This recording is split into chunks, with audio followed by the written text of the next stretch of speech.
दूसरा वेजिटेबल में भी है। तो इस तरह से ये लाइम और लेमन ग्रुप है। तो India is largest, 5th number पे रैंकिंग है इसका प्रोडक्शन के लिए। और जो एसिड लाइम है उसका हम लार्जेस्ट प्रोड्यूसर है, एसिड लाइम का बहुत ये करते हैं। और जो दोनों का ग्रुप है तो उसके बारे में 5th रैंकिंग पे है इंडिया। तो ठीक है, acid lime is the 3rd important citrus fruit after this orange and mandarins. ठीक है, तो it is cultivated almost in all state like Andhra Pradesh, Maharashtra, Tamil Nadu, Karnataka, Gujarat, Bihar, Himachal Pradesh and all major one. So lemons are, it is commercially grown in Punjab, Rajasthan, Uttar Pradesh. ठीक है, Lyme's origin है इसका India और lemons का मलाया। मलाया मतलब कोई Malaysia हो सकता है, मलायन आर्चिपेलागो या वो पार्ट हो सकता है। ठीक है, तो ये है। दूसरा, limes acid lime grows well in the area which are free from frost. Frost से जो फ्री है, बहुत कोल्ड से फ्री है, फ्रॉस्ट से फ्री है, strong wind and very warm temperature, and उसको मॉडरेटली ह्यूमिडिटी लगती है, टेम्परेचर वार्म लगता है। So it can grow up to 1000 metre of elevation, annual rainfall जैसे कि 750 millimetre.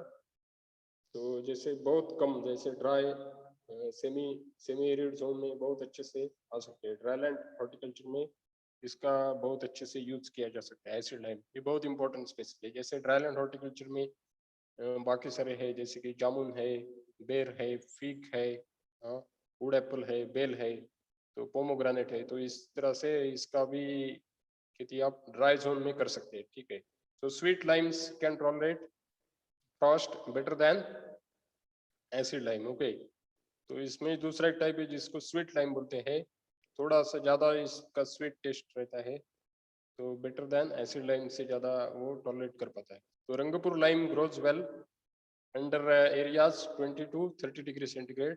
Limes can be grown in both humid as well as semi-arid areas up to 1200 meter of elevation.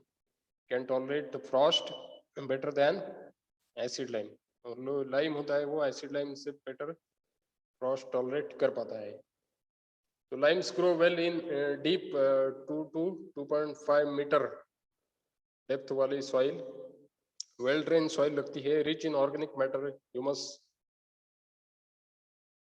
then optimum pH 6.5 to 7, मतलब neutral to alkaline उसको चल जाता है। तो it can grow well in water logged, it can not grow in water logged. So water logged situation में ये अच्छे से कर नहीं पाता। अल्कलाइन सॉइल्स ज़्यादा उसको प्रेफर नहीं होते, तो न्यूट्रल ज़्यादा है, थोड़ा सा स्लाइटली अल्कलाइन है with lime content. Okay okay, जो लाइम कंटेंट है और अल्कलाइन वो थोड़ा प्रॉब्लमेटिक सॉइल है इसके लिए। तो limes grow better in shallow soils also if well drain. Okay, तो शैलो सॉइल में भी आप कर सकते हैं अगर आपने अच्छे से उसको ड्रेनेज वेल ड्रेन दिया है। ठीक है, तो कमिंग टू वैरायटी, जैसे कि कागजी lime, it is very popular one in India. इसको कागजी लाइम बोलते हैं या फिर एसिड लाइम भी बोलते हैं इसको, कागजी लाइम या। So it is best and popular variety. It is available in market, especially in summer season. से इसका टाइप से जैसे प्रिमालिनी, विक्रम, शाही शरबती। So शाही शरबती, ये शाही शरबती टाइप है। So better for this canker free as well as prolific bearer. So शाही शरबती इसमें canker free है as well as ये citrus में कैंकर का बैक्टीरियल कैंकर होता है, बैक्टीरियल डिसीज है ये, तो इससे ये अच्छा ये देती है, कैंकर फ्री वैरायटी है और अच्छा यील्ड मिलता है इसका। ठीक है, दूसरा चक्रधर वैरायटी है, ये seedless strain of acid lime है, PKM1 है, ये हेवी यील्डर है, सिलेक्शन 49, ये भी टॉलरेंट टू कैंकर है। ट्रास्टेजा, ये भी ट्रास्टेजा वायरल डिसऑर्डर है। दूसरा लीफ माइनर, ये सभी के खिलाफ ये अच्छी वैरायटी है। प्रोलिफिक बियर है, सीडलेस लाइम होता है इसमें, तो fruits are oblong as well as prolific bearer. दूसरा तिहर्टी लाइम है, तो ये थॉर्नलेस है। Leaves are much larger of different shapes. Okay, so fruits so much larger and ये ट्रिप्लॉइड टाइप है, ठीक है। तो दूसरा है मीठा चिकना, एक वैरायटी है। तो ये स्वीट लाइम का वैरायटी है विथ समवॉट लेस एसिड। तो स्वीट लाइम मतलब एसिड का कंटेंट इसमें कम रहेगा, ठीक है। तो sweet fruits are mostly used as stocks. Okay, जैसे रूट स्टॉक करके यूज होता है acid. Rangpur lime is grown as a root stock, ये आपको पता होना चाहिए। रंगपुर लाइम बहुत इंपॉर्टेंट स्टेटमेंट है ये। और यहाँ पे दूसरा इसका वैरायटी भी दिया है लेमन्स का। तो यूरेका है, लिस्बॉन है।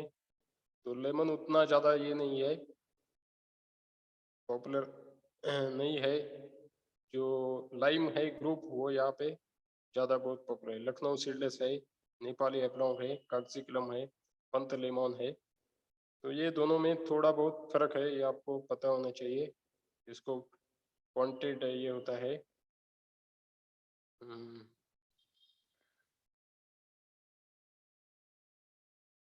ये अलग है। इसको जो पूरा वो राउंड होता है और उसका कलर भी अलग होता है।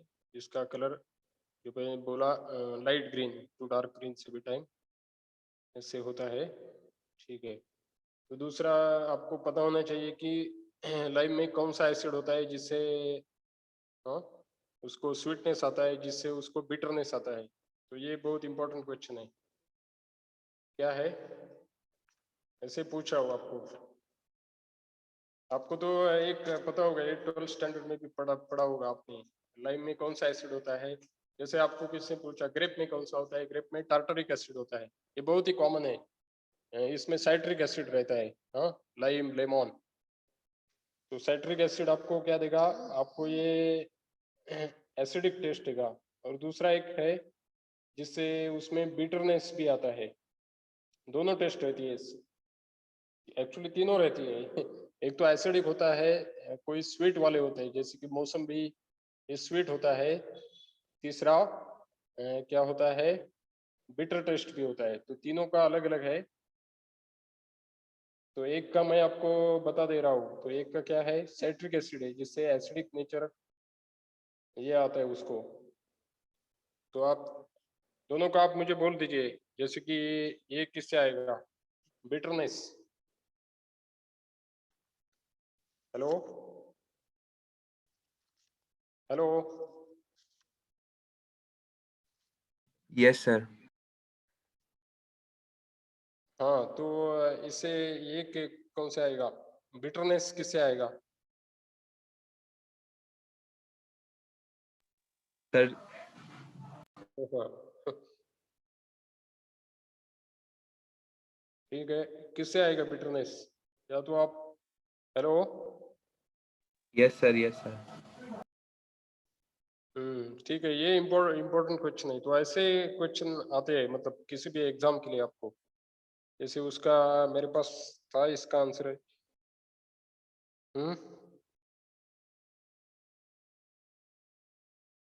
एक तो इसमें नारंजिंद रहता है, एक तो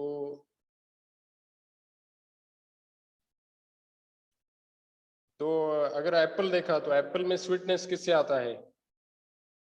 तो ये बहुत इंपॉर्टेंट क्वेश्चन है। एप्पल में कौन सा मैलिक एसिड होता है, तो उससे स्वीटनेस आता है एप्पल में, ठीक है। जैसे कि उसका जो साइंटिफिक नेम होता है ना, इससे आपको पता चल जाता है, ठीक है। तो साइंटिफिक नेम या कोई ये आपको दोनों याद रखने चाहिए।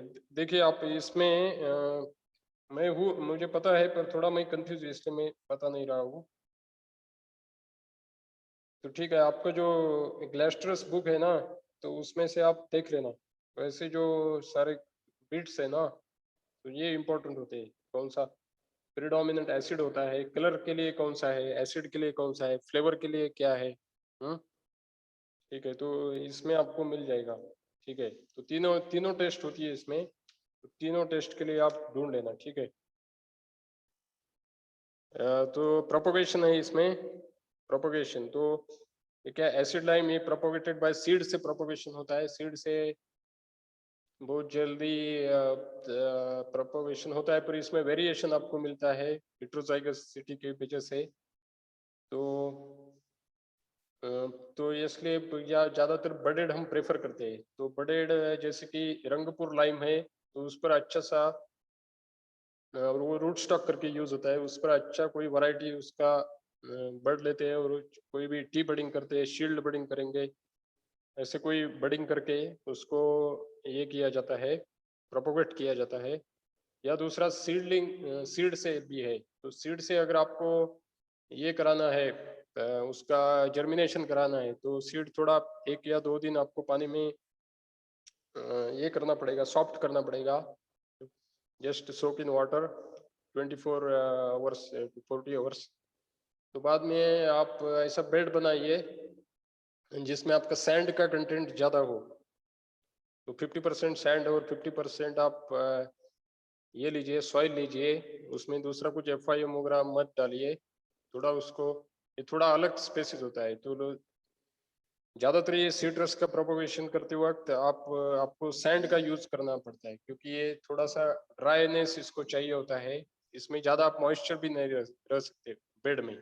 तो थोड़ा सा आपको मॉइस्ट, एक दिन में एक ही बार आपको इरिगेट करना है। तो ऐसा आप रेज बेड बनाइए, उस पर आप कोई लाइन स्पेसिंग कीजिए, तो आपको लगभग 10-12 दिन में आपको स्प्राउटिंग मिल जाएगा। एक या 40 दिन के आपके अच्छे से सीडलिंग्स ग्रो होते हैं, ठीक है। तो इसका आप प्रो ट्रे में भी कर सकते हैं, क्योंकि मैंने ये दोनों का किया है। तो पिछले साल मैंने इसका दोनों का प्रोपोगेशन किया था। तो आपका एक रूरल हॉर्टिकल्चर वर्क एक्सपीरियंस का प्रोग्राम था, जो क्या बोलते हैं, सॉरी रूरल हॉर्टिकल्चर नहीं, एक्सपीरियंशियल लर्निंग इन हॉर्टिकल्चर था। उसमें nursery propagation of fruit crops का मॉड्यूल था। तो उसमें हमने ऐसे फार्मर्स के फील्ड से अच्छे अच्छे वैरायटी सिलेक्ट किए थे, उसके फ्रूट्स लिए थे हमने। तो हमने ऐसे किया, तो 2 मॉड्यूल थे हमारे, पोस्ट हार्वेस्ट का भी मॉड्यूल था। तो उसका जो जूस था, उससे हमने क्या किया, लाइम जूस बनाया और उसको बेच दिया, और इससे हमने सीडलिंग ये किया, ऑप्टेन किए, और उनको भी बेच दिया। तो इस तरह से, और बाकी जो आउटर वाला कवर था उसको भी किसी ने यूज किया, जैसे कि वो आप कोई पिकल या किसी के लिए वो यूज किया, जो जूस निकालने के बाद रह जाता है। तो हर एक इसका यूज होता है। जब हम ज्यादा से ज्यादा यूज करते हैं, तो हमें कोई बिजनेस में अच्छा ये मिल सकता है, प्रॉफिट। तो इस तरह से ये जो प्रोपोगेशन है, तो इस तरह से आपको किया जा सकता है। दूसरा प्लांटिंग, तो आपके अगर सीडलिंग है या रूट स्टॉक है, तो डिपेंडिंग अपॉन आपके, अगर रेनी सीजन में आप प्लांट कर रहे हैं, तो depending upon amount of rainfall, तो स्पेसिंग आपको 4 to 6 मीटर लेना है। तो लाइम ये बेस्ट सुटेबल इंटरक्रॉप भी है, जैसे कि मैंगो या कोकोनट या किसी भी जैसे बड़े क्रॉप है, तो उसमें आप ये इंटरक्रॉप भी ले सकते हैं, ठीक है। तो लेमन का थोड़ा ज़्यादा है स्पेसिंग, और लाइम का कम है। पीट आपको लेना है 1 मीटर क्यूब का, और अच्छे से उसमें पीट मिक्सचर आपको फिल करना है। ऊपर वाला सॉइल लेना है, उसमें FIM या SSP और थोड़ा कोई फंजीसाइड आप मिक्स कीजिए, और उसको फिल कीजिए 3/4 तक। उस पर बाद में आप अपना ग्राफ्ट उस पर लगाइए, उसको अच्छे से ये कीजिए, सपोर्ट दीजिए। तो इस तरह से इसमें ट्रेनिंग प्रूनिंग ऑपरेशन भी बाद में होता है। तो ट्रेनिंग प्रूनिंग जैसे कि स्लो हेडेड प्लांट है, सो प्रूनिंग में मोस्टली तो आप उसको ज़्यादा ट्रेनिंग नहीं दे सकते, ठीक है। तो या क्या होता है, तो ऐसे ही मतलब थोड़ा हाइट हो जाने के बाद इसको साइड ब्रांचेस, लेटरल ब्रांचेस आ जाते हैं। जस्ट आप क्या कीजिए, उस साइड ब्रांचेस को चारों तरफ अच्छे से फैलने दीजिए, मतलब किसी एक और उसका ज़्यादा कैनोपी न जाए। तो इससे क्या होता है, कोई भी जैसे कि विंड या किसी फिजिकल प्रॉब्लम की वजह से वो कोलैप्स होने का, कोई भी ट्री क्रॉप, तो चारों तरफ से, चारों डायरेक्शन में अच्छे से उसकी कैनोपी स्प्रेड होनी चाहिए। तो इस तरह से देखिए, तो कोई डेड डिसीज या ओवर क्राउडिंग वाले ब्रांचेस आप रिमूव कीजिए। तो इससे क्या होगा, सनलाइट पेनिट्रेशन अच्छा होगा। आपका फोटोसिंथेसिस प्रोसेस अच्छा होगा और ये आपको वेजिटेटिव ग्रोथ अगर अच्छा है तो आपको अगर वो बडेड प्रोजेनी है तो आपको 3 साल के बाद या 3 साल से उसका फ्लावरिंग को शुरू होगा, आप यील्ड उसका ले सकते हैं। तो ठीक है, तो इस तरह से तो grow up lemons may be given light pruning every year to remove the already fruited shoots. तो ये भी आप कर सकते हैं। तो ऑलरेडी फ्रूटेड जो शूट्स है तो उसको भी आप रिमूव कर सकते हैं, ठीक है। और ये प्रूनिंग आप कर सकते हैं, मतलब लगभग आपको मई या जून में आप इसका प्रूनिंग कर सकते हैं, तो इसको नए ब्रांचेस आप अच्छे से आ जाते हैं। तो ठीक है, तो जनरली मैन्यूरिंग, तो मैन्यूरिंग आप FI कीजिए, आप FIM देन इतना उस डोज को, so total P recommended dose दिया है, total P than half of N and total can after range आपको देना है। तो दूसरा रिमेनिंग डोज आपका रह गया नाइट्रोजन का, तो आप स्प्लिट डोज दे सकते हैं उसको। Organic manures are more preferable than chemicals, so lemon may be given 500 gram of N per plant per year only composite spray of micronutrient, okay only, तो इतना आपको वो देना है। दूसरा माइक्रोन्यूट्रिएंट के स्प्रे भी आप दे सकते हैं, तो न्यू फ्लैश पे और थोड़ा सा मैच्योर हो जाने के बाद भी 2 टाइम ऐसे दे सकते हैं, तो इससे कोई माइक्रोन्यूट्रिएंट डिफिशियंसी नहीं रह जाती, ठीक है। तो irrigation requires more irrigation may be 25 centimetre, soils become when it is become dry check pond system is the best, so as it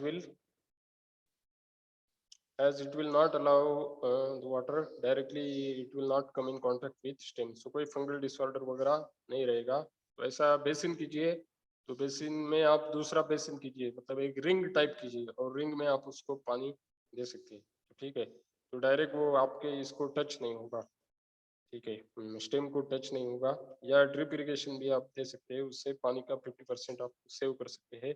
interculture operation आप जैसे कि मल्चिंग, ये बहुत बेनिफिशियल होता है। वीड्स आपको इंटरनेट पे रिमूव करना चाहिए, वीडसाइड हर्बिसाइड आप यूज कर सकते हैं। तो हार्वेस्टिंग आप कर सकते हैं, जैसे कि depend upon June September depending upon locality for acid lime and May for January to September होता है depending upon the quality for acid lime and May for lemons, okay.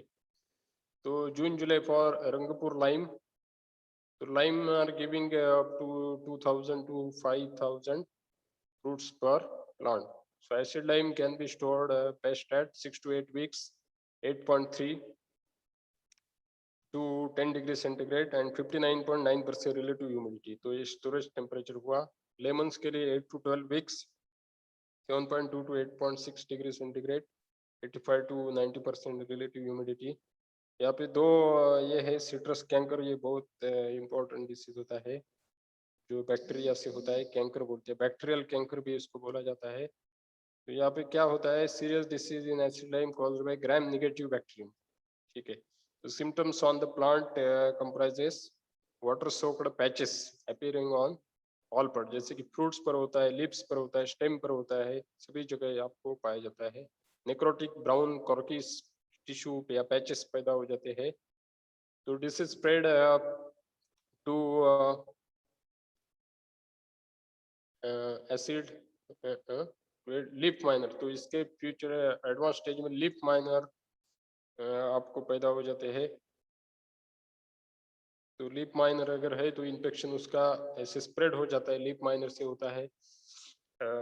दूसरा जैसे कि रेन से इसका इन्फेक्शन या विंड से भी, तो एक प्लांट से दूसरे प्लांट ऐसे का, तो इमीडिएट उसका कंट्रोल मेजर लेना है। तो लीफ माइनर को भी आप ये कंट्रोल कर सकते हैं।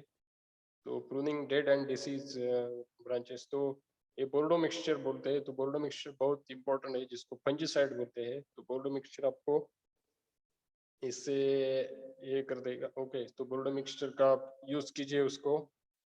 प्रूनिंग, पहले प्रूनिंग, तो सिट्रस में या मैंगो में भी आप प्रूनिंग करते हैं तो फंगल इन्फेक्शन होने का चांसेस रहता है, प्रूनिंग या ट्रेनिंग ऑपरेशन। तो उसके बाद आप बोर्डो मिक्सचर का यूज कीजिए, मतलब कोई फंगल डिसऑर्डर इसको नहीं रहेगा। जो भी कुछ फंगल डिसऑर्डर है तो बोर्डो मिक्सचर एक दुनिया में सबसे बेस्ट क्वालिटी का फंजीसाइड इसको मानते हैं, और वो आप ऑर्गेनिक भी बोल सकते हैं इसको।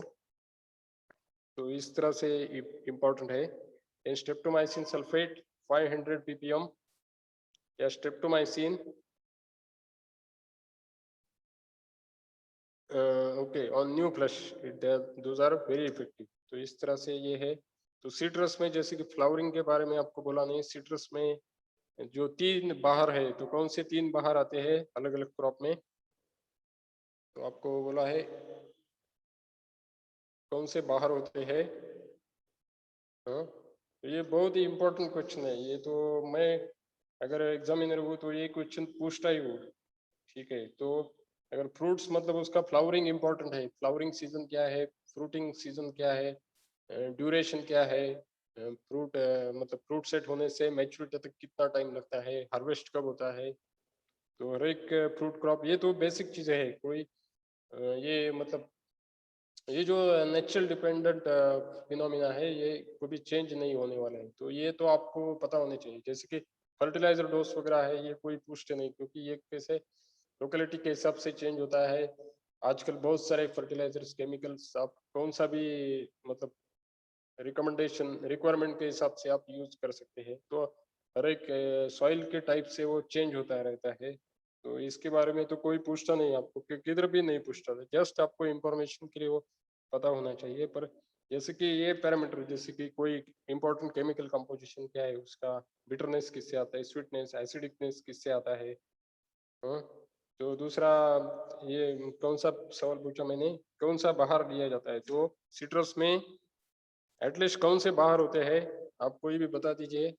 मैंने पिछले टाइम पे बोला था सभी फ्रूट क्रॉप्स में 2 या 3 तरह के इंपॉर्टेंट बाहर आते हैं। ठीक है। हम्म, बोलिए। हाँ, तो कौन से बाहर है वो, ये आपको कभी भूलना नहीं चाहिए। जैसे हेलो, सुन रहे हैं आप? यस हाँ, सर। ये इसको कभी मत भूलिए। मतलब ये सभी बेसिक चीजें है। आप लिख लीजिए, अभी लिख लीजिए, किधर भी आप लिख सकते हैं पॉइंट आउट। सर बाहर मतलब मृग बाहर। हाँ, वही आपको पता होना चाहिए। मृग बहार, मृग बहार मतलब वो खुद बहुत ही इजी है। वो क्या है, बेसिक है। जब जस्ट आप नेचर में देखिए। दूसरा एक चीज है बाहर के साथ, बाहर मतलब क्या है, फ्लावरिंग है, जस्ट जस्ट फ्लावरिंग, वो इंडियन टर्म है बाहर। अगर इंग्लिश में यस देखोगे सर। तो देखो सभी जगह वही यूज करते हैं। बहुत ही कॉमन वर्ड है जिसको हम क्या बोलते हैं, बाहर रेगुलेशन और क्रॉप रेगुलेशन। तो बाहर का मतलब क्या होते हैं, तो नेचुरली फ्रूट को कभी कभी 2 बार आता है, 3 बार आता है, किसी में 1 बार भी हो सकता है। जैसे कि मैंगो है, हाँ, कैशू है, तो इसमें एक सीजन में फ्लावर आता है कभी। तो इस तरह से वो नेचर नेचर का ही है। तो वो 3 बार, तो उसमें क्या होता है, जैसे जून जुलाई में आता है मृग बहार। हाँ, जून जुलाई यस में जो सर। आएगा उसको सर मृग एक बहार। फेब्रुअरी वाला। हाँ, फेब्रुआरी में नहीं आएगा। हाँ, जनवरी या फेब्रुआरी में आता है, उसको अम्बिया बहार बोलते हैं। तो अम्बिया बहार मतलब जस्ट अब उससे ये कॉमन सेंस है। अम्बिया मतलब हम मैंगो को अम्बिया बोलते हैं, तो किधर भी मैंगो को अम्बिया बोलते हैं। तो मैंगो का फ्लावरिंग कब आ जाता है, लगभग जनवरी में मैंगो का फ्लावरिंग आ जाता है, तो उसको बोला है अम्बिया बहार, ऐसा नाम दिया उसको। तो उसको वो नाम है अम्बिया बहार। और तीसरा बहार है हस्त बहार। जब वो हस्त हस्तबार जो कि अक्टूबर में आता है। हस्त नक्षत्र होता है, सितंबर आप बोल सकते हैं, अक्टूबर बोल सकते हैं, थोड़ा बहुत इधर उधर होता रहता है वो। थोड़ा इसमें तो मृग बहार आता है जून या जुलाई में, तो उसको बोलेंगे मृग बहार। तो आप किसी भी क्रॉप में जाओ, पोमोग्रेनेट में जाओ, गावा में जाओ, जिस किधर भी, हाँ, किसी भी क्रॉप में ये कॉमन रहता है। और इसको तो इसमें सिट्रस में आपको हस्तबार मिलता है, हस्तबार। तो ज्यादा से ज्यादा फ्लावरिंग आपको सितंबर या अक्टूबर में इसका फ्लावरिंग हो जाता है। ठीक है, तो इसके मतलब बहुत सारे नीम नीम के जो नींबू नींबू के वैरायटी है, वो उसमें ज्यादा बाहर नहीं देती, मतलब एक ही बाहर आता है। जैसे आपने स्वीट ऑरेंज और मैंड्रिन्स में देखा 2 या 3 बाहर आते हैं। जैसे कि आम्बिया बाहर होता है, मृग बाहर होता है दोनों में। तो दोनों में से एक आप ले सकते हैं, जो भी आपको अच्छा लगे। ठीक है, तो तो इसके हिसाब से आपको देखना चाहिए। कभी कभी क्या होता है, आपका जो फ्रूट डेवलपमेंट का टाइम होता है वो रेनी सीजन में आ जाता है। तो रेनी सीजन में आपके क्या होते हैं, क्वालिटी पैरामीटर्स चेंज होते हैं, जैसे कि फ्रूट का टेस्ट, उसका स्वीटनेस, क्वालिटी पैरामीटर्स, ठीक है। तो और दूसरा क्या है, एक तो क्वालिटी फ्रूट्स की बिगड़ जाती है रेनी सीजन में, जब फ्रूट रेनी सीजन में डेवलप होता है। और दूसरा क्या है, कोई पेस्ट या डिसीज का इन्फेक्शन भी ज्यादा होता है, तो फ्रूट फ्लाई का इन्फेक्शन ज्यादा होता है, फ्रूट सकिंग मॉथ का इन्फेक्शन ज्यादा होता है, फंगल डिसऑर्डर ज्यादा रहते हैं रेनी सीजन में। तो ज्यादा से ज्यादा वो फार्मर्स कैसे देखते हैं कि जैसे आपको फल आपका मतलब विंटर सीजन, तो विंटर सीजन अगर गावा क्रॉप भी आप देखो तो विंटर वाला गावा बहुत अच्छा माना गया है, ठीक है। तो क्वालिटी ऑफ गावा, आप विंटर वाले गावा की क्वालिटी अच्छी होती है, तो ये आपको पता होना चाहिए। तो इसमें हस्तबहार लिया जाता है एक लेमन में, मतलब ज्यादातर वैरायटी में हस्तबहार ही आता है, पर आजकल बहुत सारे ऐसी वैरायटियां भी हुई है। तो एक वैरायटी मैं जानता हूँ, उसको कोंकण लेमन बोलते हैं। तो ये थ्रू आउट द ईयर आपको यील्ड देती है, उसको through out the year flowering होता है। ऐसे होते हैं मतलब जो भी, क्योंकि डेवलपमेंट या साइंटिस्ट तो चुप बैठते नहीं उनको, क्योंकि लाइम एक ऐसा क्रॉप है जिसका requirement through out the year रहता है मार्केट में।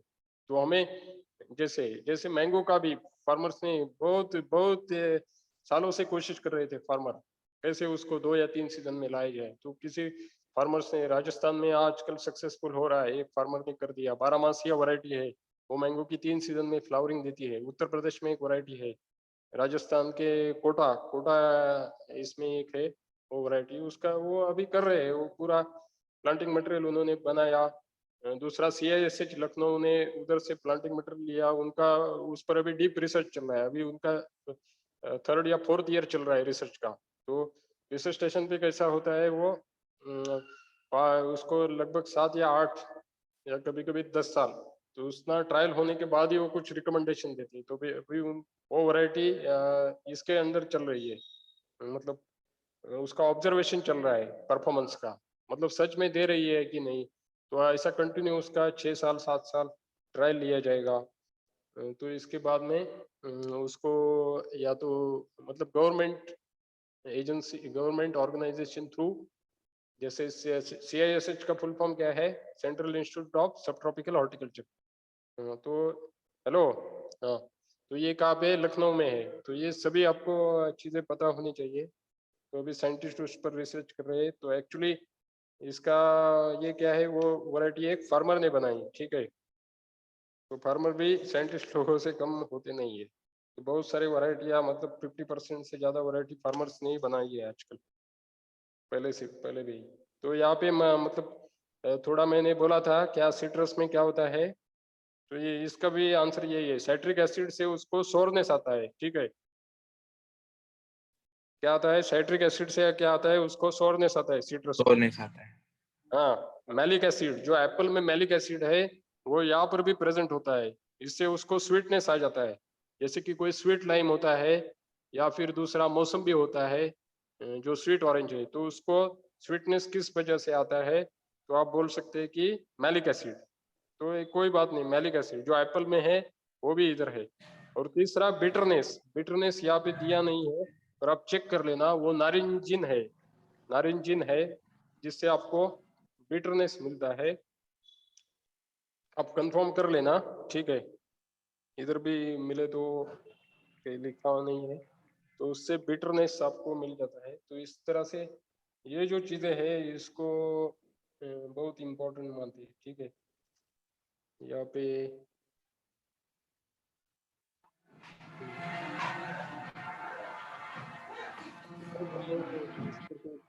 हाँ, नारिंजिन, तो नारिंजिन ये टेस्ट है, ठीक है, करेक्ट है। जैसे कि ग्रेप फ्रूट है जिसमें नारिंजिन होता है, तो इससे बिटरनेस उसको मिल जाता है, ठीक है। तो यहाँ पर मैं दूसरा क्रॉप शुरू कर रहा हूँ, बहुत टाइम हो गया तो आपको थोड़ा 15 मिनट ज्यादा देना पड़ेगा।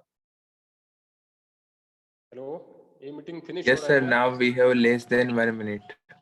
हाँ ठीक है, आप फिर से कनेक्ट, तो फिर हम ग्रेप के लिए शुरुआत करेंगे, ठीक है। Yes sir.